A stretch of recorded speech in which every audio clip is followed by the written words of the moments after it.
Good morning. It is a pleasure to have you this Sunday morning. My name is Janet Otieno Prosper. I want to share with you what we have lined up for you inside Sound Living magazine.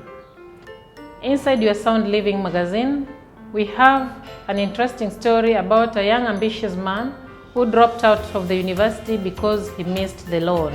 Then something happened which transformed his life. At the moment, he's back in the university studying, and he also owns a big tailoring mart in Tanzania.